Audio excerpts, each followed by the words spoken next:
திருப்பூர் மாவட்டம் உடுமலையில் போலி ஆவணங்கள் மூலம் அபகரிக்கப்பட்டுள்ள தனது நிலத்தை மீட்டு தருமாறு முதியவர் ஒருவர் குடும்பத்துடன் மாவட்ட ஆட்சியரிடம் மனு அளித்துள்ளார்.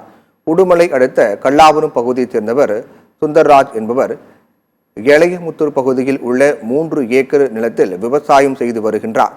அருகில் உள்ள நிலக்கர்களின் உரிமையாளர்கள் கிட்டுசாமி, அரவிந்த், மயில்சாமி ஆகியோர் போலி ஆவணங்கள் மூலம் தனது நிலத்தை தங்கள் பெயர்களுக்கு கிரயம் செய்துள்ளதாக சுந்தர்ராஜ் தெரிவிக்கிறார்.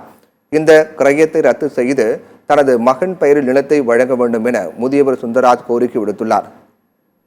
வெள்ளக்காரங்க அந்த காலத்துல ஆதித்யோட கொடுத்தது. அதை எங்க தாத்தா மாணிக்கத்திலிருந்து எங்க அப்பா சுந்தர்ராஜ், நான் ரவிச்சந்திரன். எனக்கு வயசு 60 ஆகுது. இத்தனை வருஷமா நாங்க 80 வருஷமா நாங்க அனுபவிச்சுட்டு வரோம். இப்ப பக்கத்து வயல் கவுண்டருங்க அந்த கிட்டுசாமி, அந்த அரவிந்த் அவங்க எல்லாம் சேர்ந்து எங்க பெரிய தாத்தா ஆபிரகாமுக்கு நாங்க எங்க வெள்ளை பேப்பர்ல எங்க தாத்தாட்ட கரையமா எழுதி வாங்கி அவங்களுக்கு பணம் செட்டில் பண்ணத அவங்க வாரிசார அணுகி இவங்க கரையம் பண்ணி எங்களை பூமியை விட்டு வெளியே போகணும் அப்படின்னு சொல்லி அடக்கம் பண்ணிட்டாங்க. அதனால நாங்க அதை தடுத்து நிறுத்தி இப்ப கலெக்டர் மனு கொடுத்து நாங்க இத்தனை வருஷமா அனுபவிச்சிருந்த பூமி எங்களுக்கு திரும்பி தரணும் அப்படின்னு சொல்லி மனு கொடுத்துருக்கோம்.